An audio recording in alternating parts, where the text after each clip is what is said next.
Hi guys, ಎಲ್ರಿಗೂ ಕೂಡ ನಮಸ್ಕಾರ. ನಾನು ನಿಮ್ಮ ಲಕ್ಕಿಲಿ ಯಶ್. ಗೈಸ್, ಯಾರಾದರೂ ಹೊಸ ಯೂಟ್ಯೂಬ್ ಚಾನಲ್ ಕ್ರಿಯೇಟ್ ಮಾಡ್ಕೊಂಡು ವೀಡಿಯೋಸ್ಗಳಾಗ್ತಾಯಿತ್ತು ಅಂತಂದರೆ ಇವಾಗ ನಾನು ಹೇಳೋ ತಪ್ಪನ್ನ ನೀವು ಮಾಡೋಕ್ಕೋಗ್ಬೇಡಿ.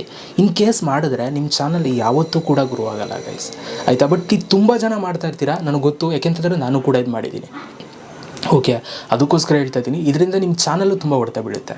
ಸೊ ಅದೇನು ತಪ್ಪು ಮಾಡಬಾರ್ದು ಅಂತ ಹೇಳ್ತೀನಿ. ಅದಕ್ಕಿಂತ ಮುಂಚೆ ಸಬ್ಸ್ಕ್ರೈಬ್ ಮಾಡ್ದೆ ನೋಡ್ತಾ ಇರೋರು ಸಬ್ಸ್ಕ್ರೈಬ್ ಮಾಡ್ಕೊಳ್ಳಿ. ವೀಡಿಯೋ ಇಷ್ಟ ಆಯಿತು ಅಂದ್ರೆ ಒಂದು ಲೈಕ್. ಬನ್ನಿ ಇವತ್ತಿನ ವೀಡಿಯೋನ ಶುರು ಮಾಡುವ ಗೈಸ್. ನೋಡಿ ಗೈಸ್, ಸೊ ಯೂಟ್ಯೂಬಲ್ಲಿ ತುಂಬ ಜನ ವೀಡಿಯೋಸ್ಗಳು ಹಾಕ್ತಾ ಇರ್ತೀರಾ. ಸ್ಟಾರ್ಟಿಂಗ್ ಚಾನಲ್ ಕ್ರಿಯೇಟ್ ಮಾಡಿದಾಗ ಆ ಚಾನಲ್ ಕ್ರಿಯೇಟ್ ಮಾಡಿರೋದು ನಿಮ್ಮ ಫ್ರೆಂಡ್ಸ್ ಆ್ಯಂಡ್ ಫ್ಯಾಮಿಲಿ ಮೆಂಬರ್ಸ್ಗೆ ಗೊತ್ತಿರಲ್ಲ. ಹಾಗಾಗಿ ನೀವು ನಿಮ್ಮ ಒಂದು ಚಾನಲ್ನ ಎಲ್ಲರೂ ಈ ಕೆಲಸ ಮಾಡಿರ್ತೀರಾ. ನಿಮ್ಮ ಚಾನಲ್ ಲಿಂಕನ್ನು ನಿಮ್ಮ ಫ್ರೆಂಡ್ಸ್ಗಳಿಗೆ ಶೇರ್ ಮಾಡುವಂಥದ್ದು. ನಾನು ಚಾನಲ್ ಓಪನ್ ಮಾಡಿದ್ದೀನಿ, ಚಾನಲ್ ಸಬ್ಸ್ಕ್ರೈಬ್ ಮಾಡ್ಕೊಳ್ಳಿ ಅಂತ ಅಂದ್ಬಿಟ್ಟು ಅವ್ರಿಗೆ ಲಿಂಕ್ ಶೇರ್ ಮಾಡುವಂಥದ್ದು, ಈ ಥರ ಎಲ್ಲ ಮಾಡ್ತಾ ಇರ್ತೀರಾ. ಸೊ ಇದನ್ನು ಮಾಡೋದ್ರಿಂದ ಒಂದು ದೊಡ್ಡ ಎಫೆಕ್ಟ್ ಇದೆ, ಆಯಿತಾ? ಇದರಲ್ಲಿ ಒಂದು ಪ್ಲಸ್ಸು ಕೂಡ ಸಿಗುತ್ತೆ. ಪ್ಲಸ್ ಏನು ಅಂತಂದರೆ ನಿಮ್ಮ ಫ್ರೆಂಡ್ಸ್ಗಳೆಲ್ಲ ಬೇಗ ಸಬ್ಸ್ಕ್ರೈಬ್ ಆಗಿಬಿಡ್ತಾರೆ. ನಿಮಗೆ ಸಬ್ಸ್ಕ್ರೈಬರ್ಸ್ ನಂಬರ್ಸ್ ಎಲ್ಲ ಚೆನ್ನಾಗಿ ಸಿಕ್ಬಿಡುತ್ತೆ.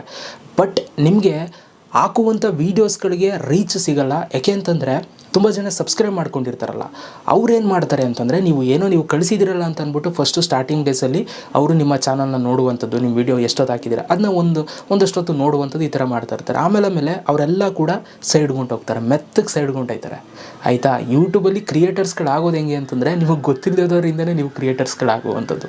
ಯಾಕೆಂತಂದರೆ ನಮ್ಮ ಫ್ರೆಂಡ್ಸು ಫ್ಯಾಮಿಲಿ ಮೆಂಬರ್ಸಲ್ಲಿ ಎಷ್ಟು ಜನ ಇರ್ತೀವಿ? ಒಂದು 100 ಜನ ಇರ್ತೀವ, 200 ಜನ, 1000 ಜನ, ಆಯಿತು ತಗೊಳ್ಳಿ 1000 ಜನ ಆದಮೇಲೆ ನಿಮ್ಮ ನೆಕ್ಸ್ಟ್ ಬರುವಂಥ ಸಬ್ಸ್ಕ್ರೈಬರ್ಸ್ ಎಲ್ಲ ಅನ್ನೋನ್ ಪರ್ಸನ್ಸ್ಗಳಿಂದ ನಿಮ್ಗೆ ಗೊತ್ತಿರಲ್ಲ, ಅವರು ನಿಮ್ಮನ್ನು ಇಷ್ಟಪಡೋಕ್ಕೆ ಸ್ಟಾರ್ಟ್ ಮಾಡ್ತಾರೆ. ಸೊ ಅವರಿಂದ ನಿಮಗೆ ರೀಚ್ ಸಿಗುವಂಥದ್ದು. ಸೊ ನಿಮಗೆ ಯಾವಾಗ ನೀವು ಸ್ಟಾರ್ಟಿಂಗ್ ಡೇಸಲ್ಲಿ ನೀವು ಲಿಂಕ್ ಶೇರ್ ಮಾಡಿ ನಿಮ್ಮ ಫ್ರೆಂಡ್ಸ್ಗಳು 1 ಸೆಕೆಂಡ್ 2 ಸೆಕೆಂಡ್ ನೋಡಿ ಕ್ಲೋಸ್ ಮಾಡ್ತಾ ಇರ್ತಾರೋ, ಆವಾಗ ಯೂಟ್ಯೂಬ್ ಆಲ್ಗರಿದಮ್ಗೆ ನಿಮ್ಗೆ ಕ್ಯಾಚ್ ಆಗಿ ಹೋಗ್ತೀರಾ, ನಿಮ್ಮ ವೀಡಿಯೋದಲ್ಲಿ ಏನೂ ದಮ್ಮಿಲ್ಲ ಅಂತ. ಆಗ ಆ ಒಂದು ಬೇಸಿಸ್ ಮೇಲೆ ನಿಮ್ಮ ವೀಡಿಯೋನ ಯಾವುದೂ ಕೂಡ ರೆಕಮೆಂಡ್ ಮಾಡಿಲ್ಲ ಅಂತಂದರೆ ನಿಮ್ಮ ಚಾನಲ್ಗೆ ಸಬ್ಸ್ಕ್ರೈಬರ್ಸೇ ಬರಲ್ಲ ಹೊಸಬ್ರು, ಆಯಿತಾ? ಈ ಒಂದು ಸಮಸ್ಯೆ ತುಂಬ ಜನ ಹೊಸ ಯೂಟ್ಯೂಬರ್ಸ್ಗಳಿಗಾಗುತ್ತೆ. ಅದಕ್ಕೋಸ್ಕರ ನಾನು ಹೇಳೋದೇನು ಅಂತಂದರೆ, ನಿಮಗೆ ತುಂಬ ಹತ್ತಿರ ಆಗಿರೋರು ಮಾತ್ರ ಲಿಂಕನ್ನು ಶೇರ್ ಮಾಡಿ. ನಿಮ್ಗೆ ತುಂಬ ನಂಬಿಕೆ ಇರೋರು ಅವ್ರ ವೀಡಿಯೋ ನೋಡ್ತಾರೆ ಅನ್ನೋರಿಗೆ. ಇನ್ನು ಮಿಕ್ತವ್ರಿಗೆ ಶೇರ್ ಮಾಡದೇ ಇರೋದೇ ಒಳ್ಳೆ ಕೆಲಸ ಅಂತ ನನ್ನ ಭಾವನೆ. ಯಾವಾಗ ಸಬ್ಸ್ಕ್ರೈಬರ್ಸ್ ಎಲ್ಲ ಬರ್ತಾರೆ ನೋಡಿ ನಿಮ್ಮ ಚಾನಲ್ಗೆ, ಆವಾಗ ನೀವು ಸ್ಟೋರಿ ಸ್ಟೇಟಸಲ್ಲಿ ಎಲ್ಲಾದರೂ ಹಾಕ್ಕೊಳ್ಳಿ.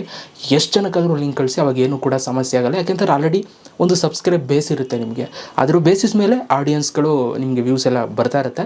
ಸೊ ಆಗ ನಿಮ್ಮ ಚಾನಲ್ ಗ್ರೋ ಆಗೇ ಇರುತ್ತೆ. ಇಲ್ಲ ಅಂತಂದರೆ ಚಾನಲ್ ಒಂಥರ ಡೆಡ್ ಆಗೋ ಥರ ಫೀಲ್ ಆಗಿಬಿಡುತ್ತೆ ನಿಮಗೆ.